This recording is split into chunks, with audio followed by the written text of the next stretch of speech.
आज के इस वीडियो में हम लोग बात करेंगे कि क्या कॉलेज लाइफ के लिए या फिर कॉर्पोरेट लाइफ के लिए अगर आप लोग एक सक्सेसफुल सॉफ्टवेयर डेवलपर वगैरह बनना चाहते हैं तो क्या आप लोगों की ज़िंदगी में इंग्लिश इंपॉर्टेंट होगी और कितनी इंपॉर्टेंट होगी। अब आप लोग को ये तो मालूम ही होगा यार कि English is important, it indeed has some role to play. But यहाँ पर मैं आप लोगों से कुछ बातें अपनी लाइफ के बारे में शेयर करूँगा और उसी के साथ साथ मैं आप लोगों को बताऊँगा कि कौन सी वो चीज़ें हैं जो कि आप लोगों को इंग्लिश सीखने के लिए अपने दिमाग में बैठानी चाहिए और कैसे इंग्लिश को सीखना है, एक सर्वाइवल लेवल की इंग्लिश कैसे सीखना है। उसी के साथ साथ मैं कुछ ऐसी चीज़ों के बारे में भी बात करूँगा जो कि मैंने अपनी लाइफ में इनकॉर्पोरेट नहीं करी, लेकिन आप लोगों को अपनी लाइफ में ज़रूर इनकॉर्पोरेट करनी चाहिए अगर आप लोग एक सक्सेसफुल इंग्लिश स्पीकर बनना चाहते हैं। तो मैं एक बात एडमिट करना चाहता हूँ कि मैं शुरू से एक बहुत ही घटिया इंग्लिश स्पीकर रहा हूँ अपनी लाइफ में। इंग्लिश एक ऐसी चीज़ रही है हमेशा मेरी लाइफ में जिसने कि मेरी लाइफ में थोड़ी बहुत बाधाएं डाली हैं। मैं हमेशा से पढ़ाई में अच्छा हुआ करता था। मैं mathematics, science, physics, chemistry, mathematics किसी भी चीज़ में पीछे नहीं जो रहता था, बट इंग्लिश एक ऐसी चीज़ थी जो कि मुझे परेशान करती थी। इनफैक्ट जेई के टाइम पे भी मैं थोड़ा थोड़ा डरा रहता था कि यार अगर सवाल कुछ ऐसा आ जाए कि मैं समझ ही नहीं पाया, अगर फिजिक्स में कोई ऐसा शब्द यूज़ कर दिया उन्होंने कि यार मैं समझ ही नहीं पाया कि यार सवाल का ये मतलब है तो क्या होगा। तो इस तरह के डर मेरे दिमाग में बने रहते थे। बहुत सारे लोग मेरी मजाक भी बनाया करते थे, मुझ पर हंसा करते थे, कहते थे यार अरे यार इसको तो ये भी नहीं आता। अगर मैं कुछ गलत शब्द बोल देता था या फिर गलत प्रोनाउंसिएशन इस्तेमाल कर देता था तो 2-3 लोग आ जाते थे, 4 और लोगों के सामने मेरी बेइज्जती कर देते। तो यार देखो ये सब चीज़ें कॉमन होती हैं, ठीक है। और अगर आप लोग भी इसके शिकार रहे हो तो आप लोग अकेले नहीं हो यार, और फ्यूचर में भी ये सब होता रहेगा। तो इस सब चीज़ों को कोई नहीं रोक सकता, बट आपको अपनी इंग्लिश स्पीकिंग को इम्प्रूव करना पड़ेगा। तो अगर आप लोग मुझसे पूछें कि यार क्या कॉर्पोरेट लाइफ के लिए इंग्लिश स्पीकिंग इंपॉर्टेंट है, तो येस इट इज़ इंपॉर्टेंट। क्यों इंपॉर्टेंट है यार, देखो अगर आप लोग एक एमएनसी के लिए काम करते हो, अगर आप लोग एक ऐसी कंपनी के लिए काम करते हो जिसके क्लाइंट्स फॉरेन में बैठे हुए हैं, अलग अलग कंट्रीज में बैठे हुए हैं, तो डेफिनेटली एक हमको ऐसी लैंग्वेज चाहिए जो कि हम बोल सकें ताकि सारे लोग समझ सकें कि क्या बात हो रही है, और वो लैंग्वेज इंग्लिश होती है, आपको मालूम ही है। तो अगर आपके क्लाइंट्स लंदन में बैठे हैं, अगर आप जिस कंपनी के लिए काम करते हैं उसका एक ऑफिस लंदन में, एक ऑफिस चाइना में, एक ऑफिस लेट अस से यूएस में, तो डेफिनेटली आप लोग हिंदी यूज़ करोगे नहीं, आपको इंग्लिश यूज़ करनी पड़ेगी। और इसीलिए इंग्लिश बहुत ज़्यादा इंपॉर्टेंट है एक दूसरे को समझाने के लिए। एटलीस्ट चीज़ें कि यार मैंने ये बनाया है, मैंने ये कोड करा है, मैंने डेटाबेस में डाल दिया, तो कम से कम इस लेवल की इंग्लिश तो आनी ही चाहिए। इसके बिना तो सर्वाइवल ही नहीं है कॉर्पोरेट वर्ल्ड में। अब यहाँ पर मैं बात करूँगा आपकी अपनी पर्सनल फ्रीलांसिंग जर्नी में भी ये क्यों आप लोगों को इम्पॉर्टेंट है।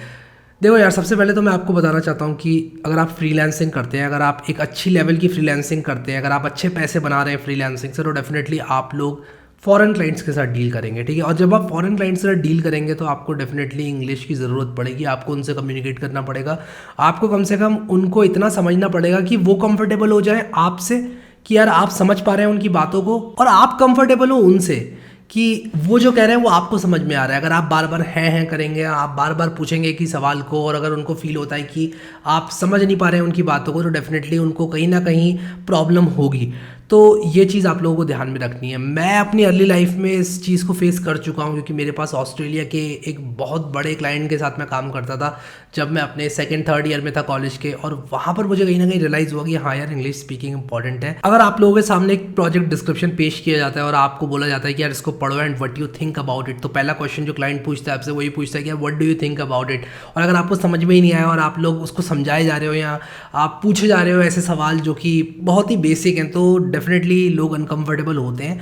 तो ये चीज़ आप लोगों को ध्यान में रखनी है। एक और रीज़न आप लोग को इंग्लिश सीखना है वो ये है कि आप लोग अगर कॉलेज में है, अगर आपने स्टार्ट करा है अपना कॉलेज जस्ट, तो यू नेवर नो कि आप कल पीएचडी के लिए जाएंगे या एमएस के लिए जाएंगे या फिर इंटर्नशिप के लिए जाएंगे, तो गोल बना के चलना है आपको।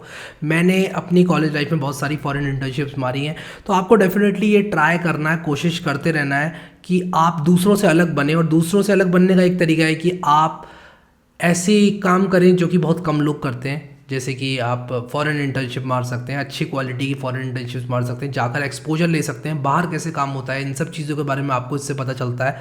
तो मेरे हिसाब से ये बहुत ज़्यादा इंपॉर्टेंट है। और अगर आप लोग इस चीज़ को अच्छे से एग्जीक्यूट करना चाहते हो, वहाँ जाकर अच्छे प्रोजेक्ट्स बनाना चाहते हो, इवन वीज़ा के लिए भी, तो यार आजकल अगर आप यूएस वगैरह का वीज़ा ले रहे हो तो वहाँ पर आपकी इंग्लिश स्पीकिंग स्किल्स कुछ हद तक टेस्ट की जाती हैं। और यूएस का वीज़ा तो ऐसे रिजेक्ट होता है। जब मेरा वीज़ा मैंने लगवाया था तब मुझे याद है कि यार एक डर बना हुआ था कि कहीं ऐसा कुछ ना पूछ लिया जाए खतरनाक जो कि मेरा वीज़ा रिजेक्ट करवा दे, बट ऐसा हुआ नहीं। इवन यूके का वीज़ा वॉज प्रिटी कंफर्टेबल मेरे लिए, और यूएस का वीज़ा भी बहुत बढ़िया था। बट वीज़ा के इंटरव्यू में आपसे इंग्लिश बोली जाती है, आपकी इंग्लिश स्पीकिंग स्किल्स को टेस्ट काफ़ी हद तक किया जाता है। तो यार ये कुछ रीज़न थे कि क्यों इंपॉर्टेंट है इंग्लिश स्पीकिंग। अब मैं आप लोगों से बात करूँगा कि क्या आपको करना चाहिए और क्या मैंने किया और क्या मैंने नहीं किया अपनी इंग्लिश स्पीकिंग को इम्प्रूव करने के लिए। तो जो सबसे पहली चीज़ है जो मैं आपको बताना चाहता हूँ, आप लोगों के साथ शेयर करना चाहता हूँ, टेक्निक जो कि मैंने अपनी लाइफ में इनकॉर्पोरेट करी और ये टेक्निक सबसे ज़्यादा कारगर साबित हुई मेरे लिए पर्सनली अगर मैं बात करूँ तो, और ये है एंटरटेनमेंट को अपनी इंग्लिश लर्निंग की सोर्स बनाना। तो यार इससे एक तीर से दो निशाने लगते हैं कि यार आपको एंटरटेनमेंट तो मिलता ही मिलता है, और एंटरटेनमेंट के साथ साथ आपकी इंग्लिश स्पीकिंग की भी तैयारियां होती रहती हैं। ये काम आप कैसे कर सकते हो? आपको इंग्लिश का अच्छा टीवी शो उठाओ, कोई एक अच्छी इंग्लिश की मूवी उठाओ, अगर कोई साइंस डॉक्यूमेंट्री उठा रहे हो तो और भी अच्छी बात है, लेकिन वो आपको एंटरटेनमेंट दे। ये नहीं कि आप इंग्लिश में पाइथन का लेक्चर उठा लो या फिर आप इंग्लिश में कोई ऐसी चीज़ उठा लो जिससे आप बोर होते हो, वो नहीं चलेगा। मैं यहाँ पर आपको एंटरटेनमेंट भी करवाना चाहता हूँ और उसी के साथ साथ मैं यहाँ पर आप लोगों को सिखाना भी चाहता हूँ इंग्लिश स्पीकिंग। तो जब आप इंग्लिश स्पीकिंग सीख रहे हो तो आप सिर्फ इंग्लिश स्पीकिंग सीख रहे हो, आप साइंस के लेक्चर्स, मैथ्स के लेक्चर्स और फिजिक्स के लेक्चर्स मत देखो वहाँ पर, ठीक है। आपको क्या करना है कि एंटरटेनमेंट को साधन बनाना है अपने सिस्टम के अंदर इंग्लिश डालने का। समझ रहे हो मेरी बात को, कि अपने सिस्टम के अंदर इंग्लिश डालने का साधन आप लोगों को बनाना है एंटरटेनमेंट को। यार एक बच्चा कोई भी लैंग्वेज कैसे सीखता है, आप खुद अगर सोचो इस बात को, तो एक बच्चा कोई भी लैंग्वेज सीखता है किताबों से पढ़ के नहीं सीखता है, ना ही ये ग्रामर को याद करके सीखता है, ना ही कोई ऐसा काम करके सीखता है जिसमें उसको बहुत ज़्यादा मेहनत लगे। वो अपने सिस्टम के अंदर लैंग्वेज को डलवाता है और तब वो सीखता है। सिस्टम के अंदर लैंग्वेज को डलवाता है का मतलब है कि वो अपनी सराउंडिंग्स से सीखता है, अपनी सराउंडिंग्स में जो उसकी भाषा बोली जा रही है उसको सुनता है और उसके बाद उसको ऑटोमेटिकली सीखता जाता है और बोलता जाता है।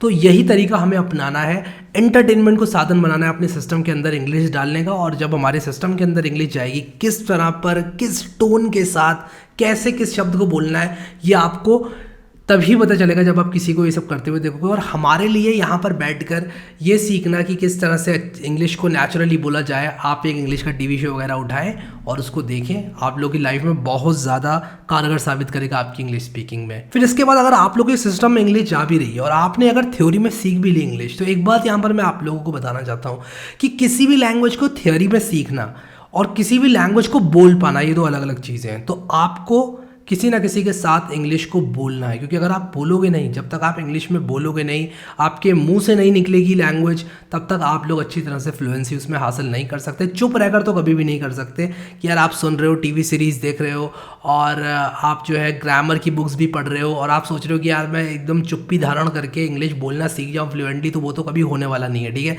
आपको सीखना है बोलना, धीरे धीरे स्टार्ट करना है बोलने से। आपको अपना कोई अच्छा दोस्त पकड़ना है, अगर आपको कोई अच्छा दोस्त नहीं भी मिल पा रहा है तो आप एक कंपेनियन ऐसा ढूंढें जो इंग्लिश सीखने वाला है। ऐसी बहुत सारी एप्लीकेशंस आ गई हैं आजकल तो, जो कि आपको कनेक्ट करती हैं कैसे इंसान से जो कि इंग्लिश सीखने चाहता है। बट मैं रेकमेंड नहीं करता हूँ यार इन सब चीज़ों को। मेरे हिसाब से आप अपने दोस्त को पकड़ो, व्हाट्सएप ग्रुप पकड़ो, कोई आपको कोई ना कोई मिल जाएगा यार। आजकल ऐसे बहुत सारे लोग हैं जो कि इंग्लिश स्पीकिंग करना चाहते हैं और आपको एक ना एक कोई इंसान ऐसा मिल जाएगा जो कि आपके जैसे गोल्स रखता होगा और आपकी हेल्प करेगा इंग्लिश स्पीकिंग की प्रैक्टिस में। अपने लाइफ की यहाँ पर एक छोटी सी स्टोरी शेयर करूँगा कि मुझे यूएस का एक बंदा मिल गया था जिसका नाम आर्थर था, और आर्थर के साथ मैं एंड्रॉयड डेवलपमेंट के कुछ डिस्कशंस में आया था। इनिशियली मुझे वो एंड्रॉयड डेवलपर के ग्रुप में मिला था और उसके बाद धीरे धीरे करके मैं आर्थर से डेली बात करने लग गया था। मुझे मालूम थी ये बात कि मैं अपनी इंग्लिश स्पीकिंग इंप्रूव करने के लिए आर्थर से बात करता हूँ, बट आर्थर को नहीं पता था। आर्थर इन्जॉय करता था इनफैक्ट मुझसे बात करना, और लेटर मैं आर्थर से मिला भी था यूएस जाकर, और जब मैंने आर्थर को ये बात बताई थी कि यार मैं तुमसे सिर्फ इसलिए बात करता था कि मुझे अपनी इंग्लिश स्पीकिंग ठीक करनी है, तो वो बहुत खुश हुआ। वो मेरी ज़िंदगी का वो इंसान था जिससे मैंने इंग्लिश बोल कर अपनी इंग्लिश को इम्प्रूव किया है। अब यार बेसिक लेवल की इंग्लिश तो हमेशा से मुझे आती थी, बट जो फ्लुएंसी मुझे चाहिए थी, जो कि एक बहुत फ्लुएंट बोलने वाला तरीका होता है इंग्लिश का, वो चीज़ मैंने डेवलप करी बहुत सारी प्रैक्टिस करके।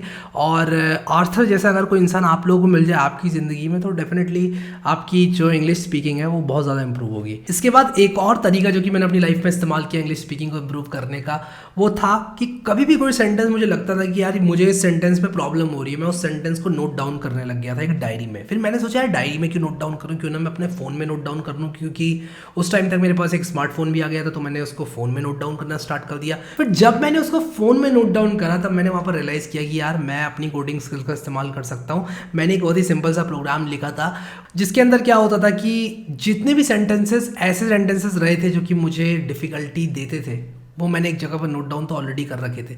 मैंने उसको एक डेटाबेस में 2 कॉलम बनाकर डाल दिया और डेटाबेस के अंदर से मैं उनको अपने खाली टाइम में रैंडमली पुल करता था और देखता था कि इनमें से कौन से सेंटेंसेस में अभी भी मुझे दिक्कत होती है, और वो सेंटेंसेस जिनमें मुझे दिक्कत होती थी मैं उनको एक एक्स्ट्रा प्रायोरिटी देने लग गया था।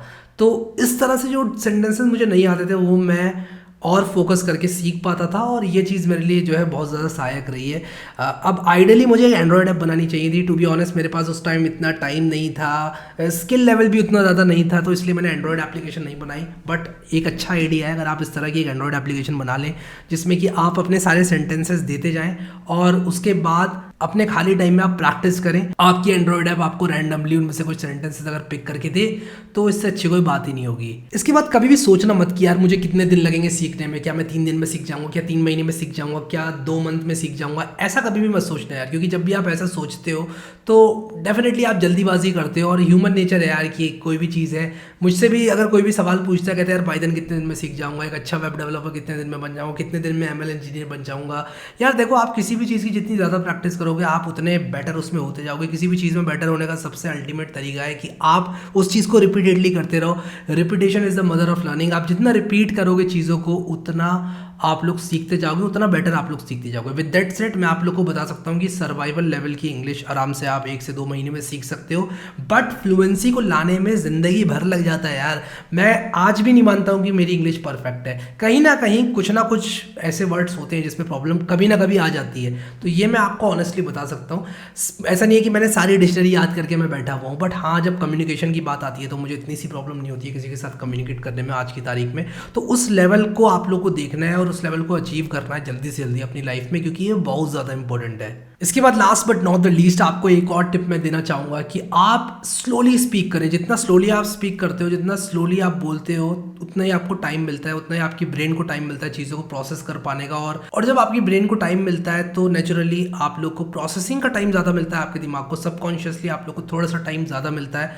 तो आप फिलर वर्ड्स कम यूज़ करोगे, कम करोगे, आप गलत कम बोलोगे, आपकी ज़बान कम फिसलेगी एंड सो ऑन। और बाद में आप फ्यूचर में जितनी तेज़ मन चाहे बोल सकते हो, एक बार आपको फ्लुएंसी अचीव हो गई।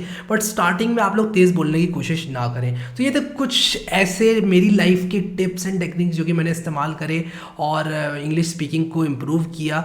इंग्लिश आज की तारीख में बहुत ज़्यादा इम्पॉर्टेंट हो गई है, क्योंकि सारे के सारे जो कम्युनिकेशन होते हैं वो इंग्लिश में ही होते हैं। कभी भी आप कहीं भी जाते हैं या कोई भी एक ऐसी लैंग्वेज चुननी पड़ गई जो कि सबसे एक्सपेक्ट की जाती है। इवन विद इन इंडिया भी अगर मैं बात करूं तो अगर किसी को हिंदी नहीं आती है तो डेफिनेटली वो आपसे इंग्लिश में ही कम्युनिकेट करेगा।